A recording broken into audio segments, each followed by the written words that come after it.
And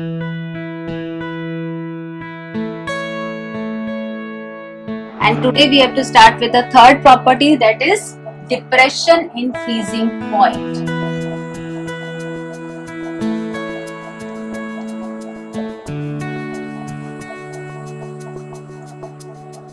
Okay, so freezing point of a solution will be lowered or will be less than the pure solvent.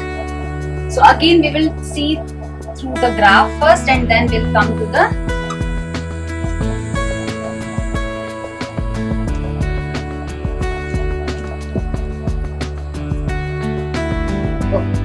now. This is temperature, this is vapor pressure. Now when it comes for freezing of any substance, just like as boiling is the temperature at which the vapor pressure of the substance or the liquid becomes equal to atmospheric pressure, then a substance starts boiling. In the same manner, freezing point of a substance is the temperature at which the vapor phase or the vapor phase amount of vapor in the solid and the liquid phase become equal. Then that state is the freezing point of the substance, means the number of vapors or the amount of vapor in the solid solvent and the liquid solvent or solution becomes equal, then it will be known as its freezing point. So if we see to this, then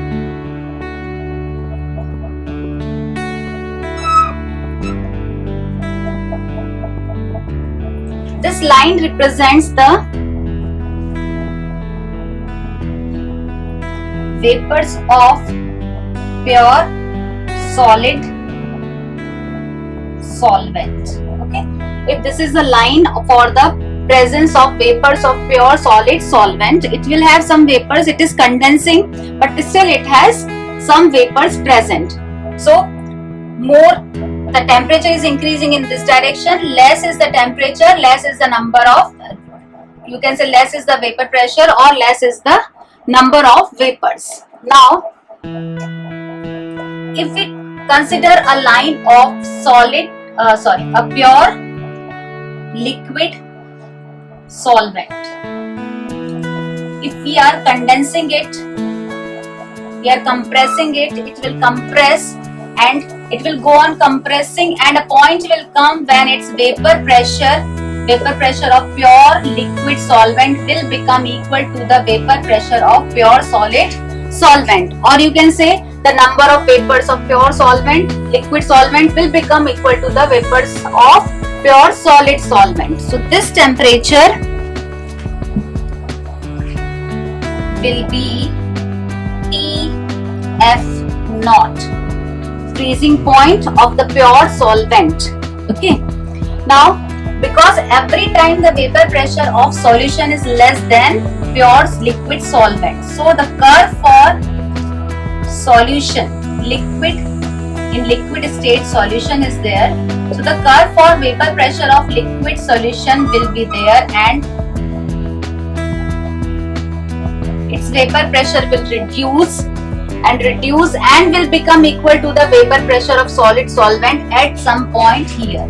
This line is meeting here and this line of the liquid solution is meeting here with the pure solid solvent vapor. So that means at this point somewhere the vapor pressure of pure solid solvent and liquid solution will become same. So this temperature will correspond here because it is solution, so it is TF, freezing point of solution. So we can see that this temperature is higher, this is lower. So you can write delta TF is equal to TF naught minus TF. In case of TB, we have seen delta TB was boiling point, TB minus TB naught. This is opposite. So this we have to remember. For delta TB, TB minus TB naught. For delta TF, TF naught minus TF will come because numericals will depend on this only. Okay. So it is meeting here TF, this is TF naught. So keeping in view this, we can write that delta TF is proportional to m, molality, number of moles of the solute in the solution. We can write delta TF is equal to KFM, where Kf is a constant known as molar depression constant. That was molar elevation constant or ebullioscopic constant.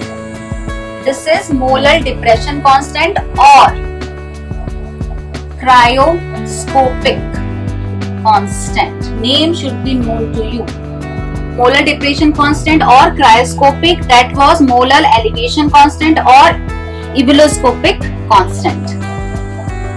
Further, if we solve this, we can write it as delta TF, I told you, is equal to TF naught minus TF is equal to KF.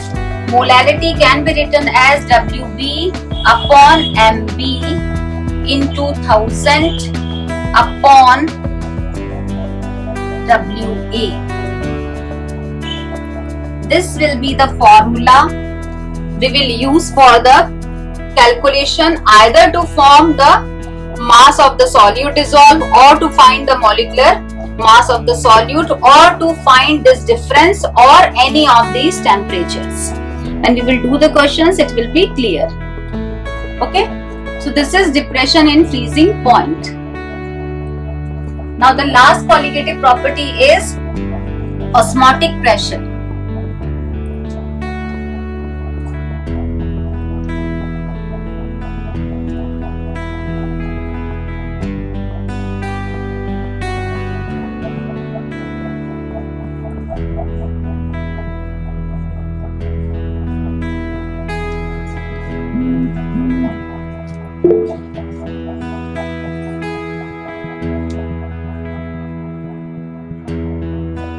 Denoted by pi. Okay, osmotic pressure. Now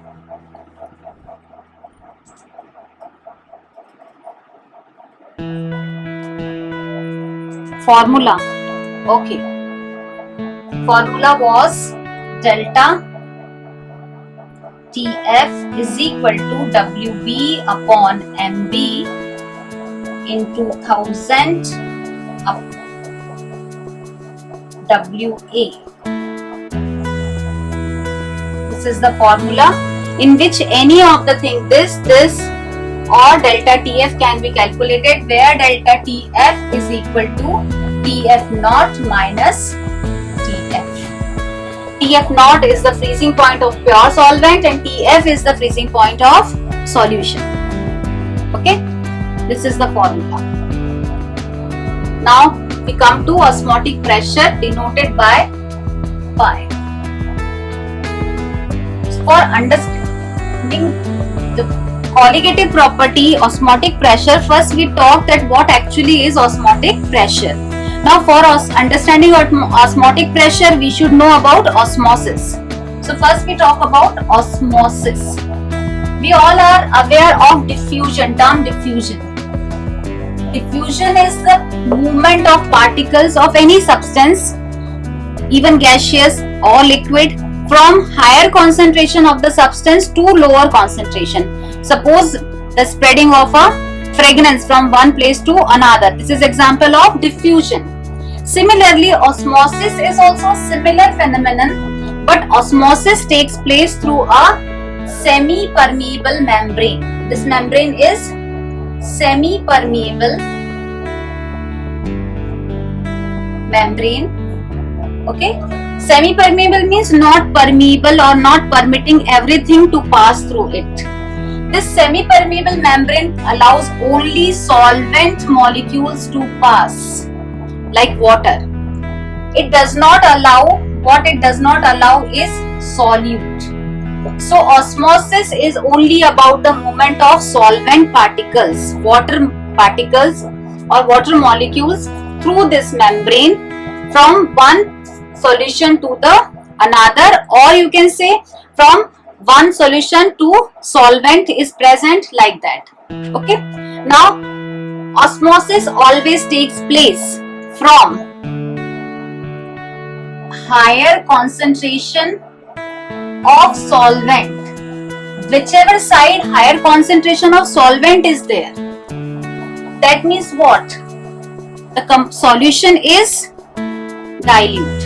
Okay, higher concentration of solvent, wherever higher concentration of solvent is there, that means solution is dilute. And towards, from higher concentration of solvent to lower concentration of solvent, that means what? Concentrated solution. The solution is concentrated.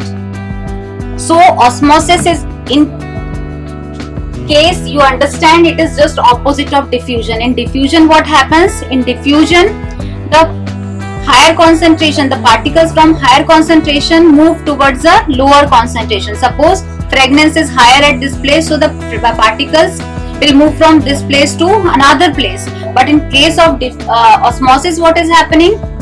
In case of osmosis, the solvent molecules are moving from a dilute solution towards a solution which is already concentrated, because it involves the movement of solvent molecules, not the solute molecules.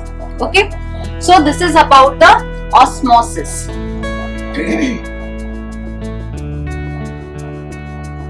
Osmosis phenomenon is very common in the practical life also. For example, if we talk about raisins, okay, in case of raisins, if we see shriveled raisins, means which are dried, a dried raisin we take and we soak it in water, then what will happen? See, this soak in water means this is solvent.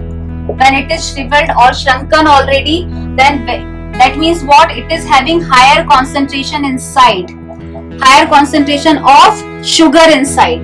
So osmosis, this is a semi-permeable membrane. The membrane of the raisin is a semi-permeable membrane. So osmosis involves movement of solvent molecules from their higher concentration to their lower concentration. Higher concentration of solvent is outside.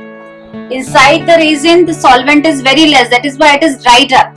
So this will move from here to here. This process of movement of solvent from outside to inside a substance is known as endoosmosis.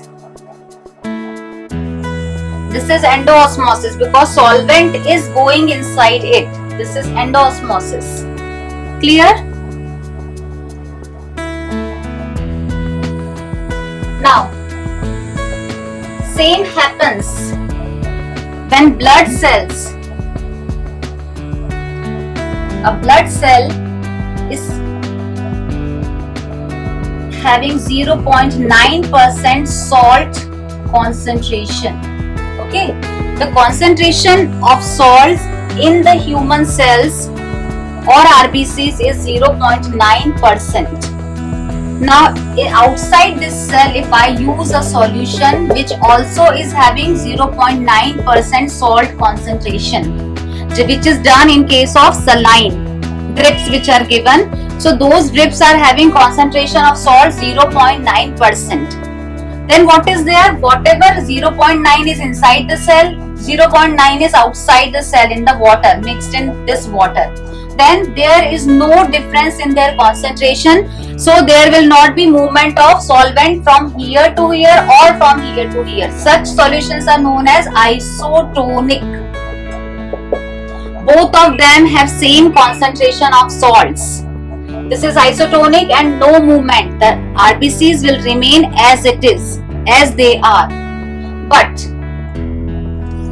if a solution is used, this is isotonic, it's done.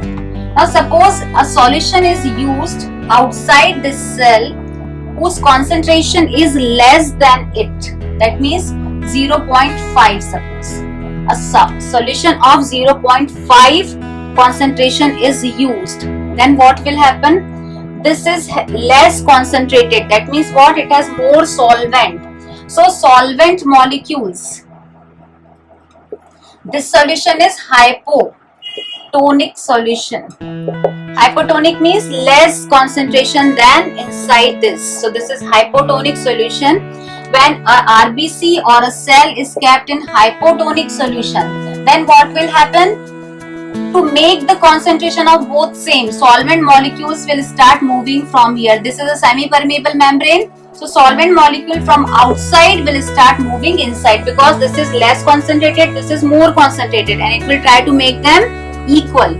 So RBCs will swell, and this process is known as endoosmosis, because from outside it is going inside. So it is endoosmosis. Many times questions are there on this, that when a RBC is kept in a hypertonic solution, endoosmosis or exosmosis will take place. So when it is in hypertonic, endoosmosis will take place. Opposite to this,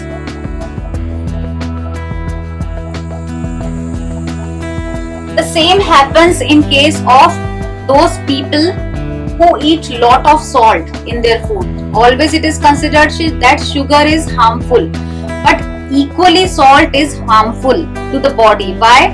Those people who consume lot of salt, those salts get collected in their cells, not in RBCs, in their normal body cells. So when salts are inside, that means the concentration becomes higher. To compensate for that, water from outside, whatever water they drink, that water gets accumulated in the body, in the cells of the body, and because of that they have a swelling in the body, which is known as edema. It is known as edema, that swelling. Okay, so because of that their body appears fat. So that fat is not because of the food they are eating, this is because of the food habits which they are having, that eating too much of salt. So that water gets collected in their body cells, and because of that their body becomes fluffy. Okay, then so this is also question sometimes asked, that those who are having more salt in their diet, what is the drawback of that?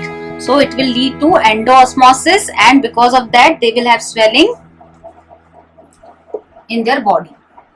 Okay, now opposite to this, if the concentration of the solution which is outside is more than 0.9, okay, more than 0.9, suppose 1.1% salt solution is used. Now what will happen? To make it equal, to compensate for it, water from inside, because it is less concentrated, it is more concentrated. So solvent from inside will start coming outside. A solution which is more concentrated than the cell, then this solution is a hypertonic solution. If the outside solution has more concentration, this solution is hypertonic, and because the water from inside is coming outside, to make it equal concentration both the side, then this process is known as exosmosis. Okay, so if a RBC cell whose concentration is 0.9% in terms of salts, if it is kept in the same concentration, then the solution is isotonic, and neither exosmosis nor endoosmosis will take place. If it is kept in a higher concentration solution, then exosmosis will take place, and that solution is a hypertonic solution. If it is kept in a solution having less concentration than then it will be known as hypotonic solution, and in that case endoosmosis will take place. Clear? So this is about the osmosis process in all. Now we have to come to application of osmotic pressure. Now if we take a setup,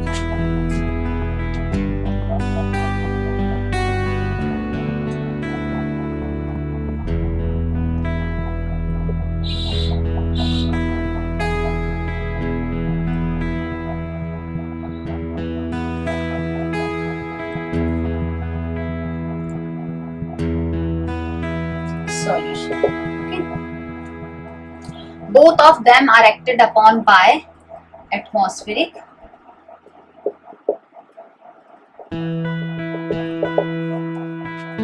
pressure.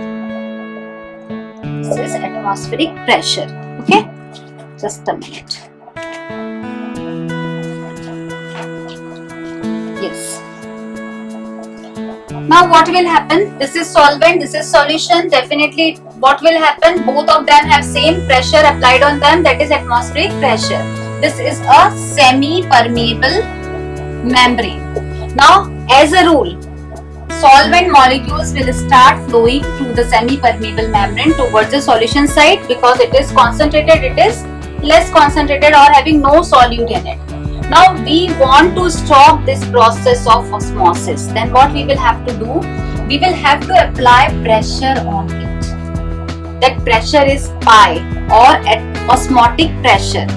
The pressure which is applied on a solution just to stop the flow of solvent towards it is known as osmotic pressure. And how much pressure is required to apply will depend on the concentration of this solution. If the solution is more concentrated, the solvent molecules will be flowing very fast. So more pressure is required to stop it. If the solution is less concentrated, then solvent molecules are coming with less force. So less osmotic pressure will be required. Okay. So this pi or osmotic pressure is the amount of pressure required just to stop the flow of solvent molecules from one solution to another or from solvent to solution. Clear? So this is osmotic pressure. So how osmotic pressure is a colligative property? I just told that it will depend, the pi value will depend on the amount of solute present in this solution. More solute, more value of pi. Less solute, less value of pi. Hence it is a colligative property also.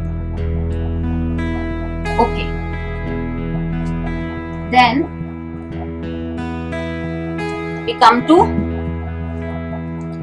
pi is equal to CRT. This is the mathematical expression for the colligative property osmotic pressure, where pi is osmotic pressure, C is the molarity, R universal gas constant, T is the temperature in Kelvin. So it can be written as pi is equal to N by V RT, number of moles per unit volume is the molarity, R and T. Okay.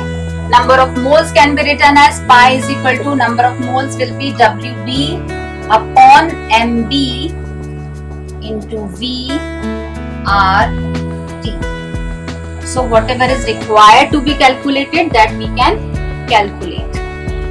In all the properties, colligative properties which we have discussed, we were using molality. In this we are using molarity. Now this method of osmotic pressure is having advantages over other methods when molecular mass of macromolecules is to be determined, like polymer molecules or polymers, or you can say nucleic acids, protein molecules. If colligative property of those or molecular masses of those are to be determined, molecular masses of protein, nucleic acid and polymers we are trying to know the molecular masses of these substances, then osmotic pressure method is the best method to determine it, because these substances are unstable at higher temperature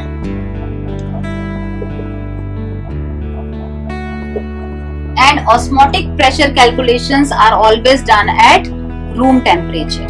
Okay, because volume of a substance is affected by temperature, so if we change the temperature, volume will be affected. So we do the calculations of osmotic pressure on room temperature, and because on room temperature these substances are stable, at higher temperatures these are unstable, and other calculations, other methods of colligative property for determination of molecular masses have higher temperatures, but this method utilizes room temperature only. Hence this method is suitable for the molecular mass determination of macromolecules like protein, nucleic acid and polymers. Okay, so this is very common question which is asked. I remember from last six years, if I am seeing the papers constantly, then either 4 times it has been asked the same question again and again, though it is just for either 1 mark or 2 mark, but the question is constantly coming. Okay, so you should know that why osmotic pressure method is suitable for determination of molecular masses of these, because these molecules are unstable at higher temperature and osmotic pressure calculations are always done at room temperature. That is why this method is suitable. Okay, then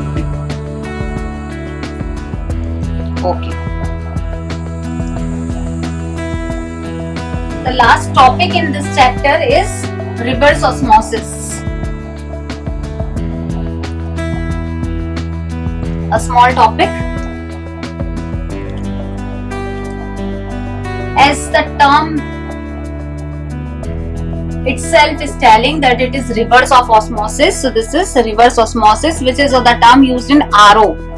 RO water filters are also based on reverse osmosis process. So what is reverse osmosis? Just we had seen that osmosis process is the process in which a semi-permeable membrane is there and this is pure solvent and this is solution. So movement of solvent will take place from solvent towards the solution. In this reverse osmosis process, what is done? That a saline water, or you can say sea water has lot of salts dissolved in it. Then instead of, what is done, that this is atmospheric pressure, okay, we applied pi here so that the solvent molecule should not come this side. This is just at osmotic pressure required to stop the flow of solvent from this side to this side. If this pi value is increased further, very high, then what will happen? Because of very high pressure, the solvent molecules, because solid molecules cannot move through semi-permeable membrane. If this pi value is increased to too high value, then solvent molecules which are present in solution, this is a solution, from solution solvent molecules start moving from this side to this side, opposite flow, and constantly the solvent is removed from here. We go on removing solvent so that pressure is less this side. So from the solution, separation of solvent is taking place because of the application of very high pressure. This process is known as reverse osmosis and it is utilized for separation of pure water, drinking water, from sea water. Because sea water is not potable water, you cannot drink it. So for making it usable, reverse osmosis is used. And the same reverse osmosis process is used in RO filters also. That whatever salts are present in boring water, extra salts, because of that reverse osmosis process, they are removed. So by the semi-permeable membrane, salts will be left that side and water will filter out of it. So this is reverse osmosis process. Now a very big topic in this chapter was abnormal molecular masses, and it was requires little understanding also, but that has been deleted this year, so we have not to do that. Okay, so theoretical part of this chapter is over. Now some questions of this chapter we have to discuss. One question we can discuss today, remaining we will discuss tomorrow. Now because in the we were discussing osmotic pressure topic, so let me first talk about this topic itself.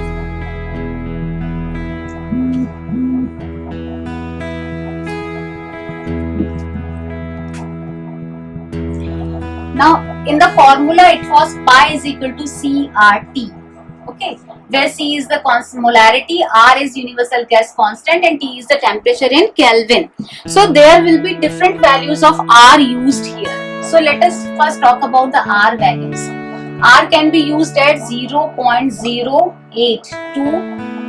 0.083, 8.31, and R can also be 8.31 into 10 to the power 3.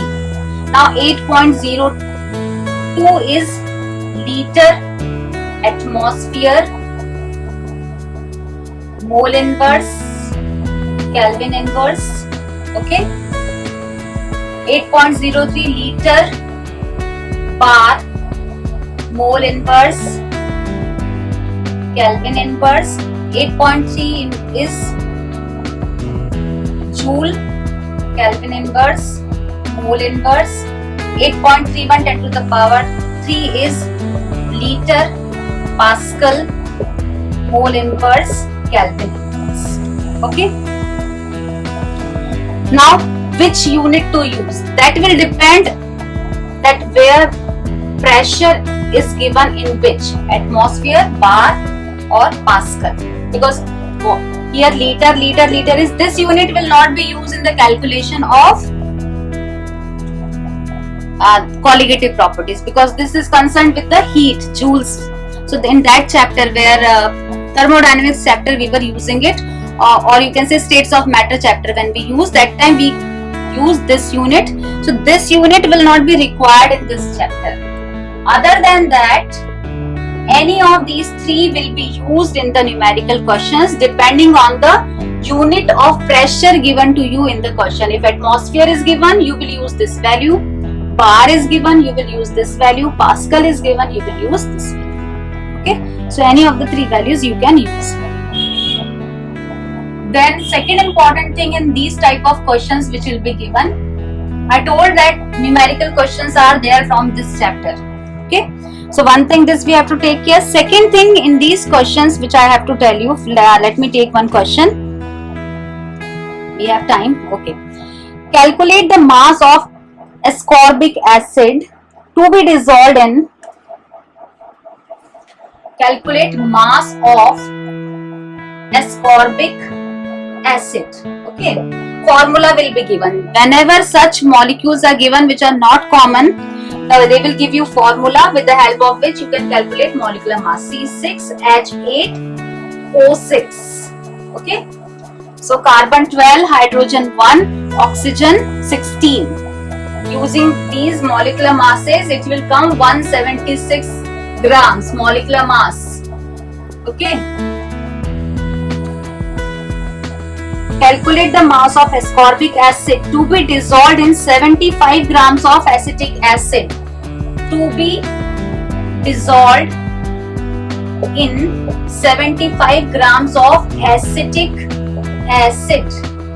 So we have to dissolve ascorbic acid in acetic acid. So this is solvent and this is solute.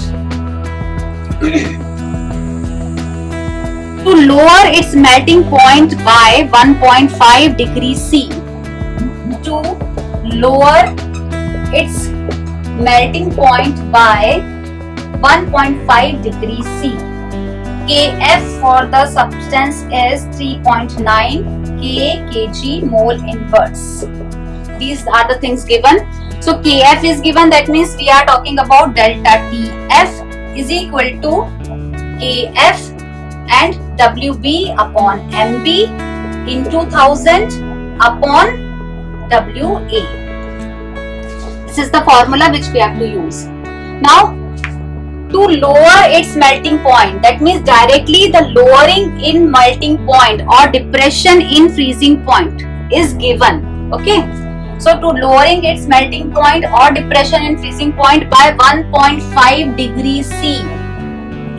So now what important thing I wanted to tell you is, if 1.5 degrees C is given, here T is capital T, that means we are talking about Kelvin. Whenever delta difference is given to you, lowering of melting point or lowering of means you are talking about freezing point lowering. So in that case delta TF is given directly, so you need not to do any conversion. Degree centigrade difference and degree Kelvin difference value comes same. If it is 1.5 degrees C, that means it is 1.5 Kelvin. So whenever difference is given, delta TF value is given, you will not convert it into Kelvin. Directly 1.5, Kf value is 3.9. The mistake which is done is, seeing 1.5 degrees C, you convert it into Kelvin because here it is capital T. But remember, whenever difference is given, lowering is given, Okay, lowering of melting point, elevation of boiling point is given. You will not convert into Kelvin. Direct, this is the difference, and difference is never converted.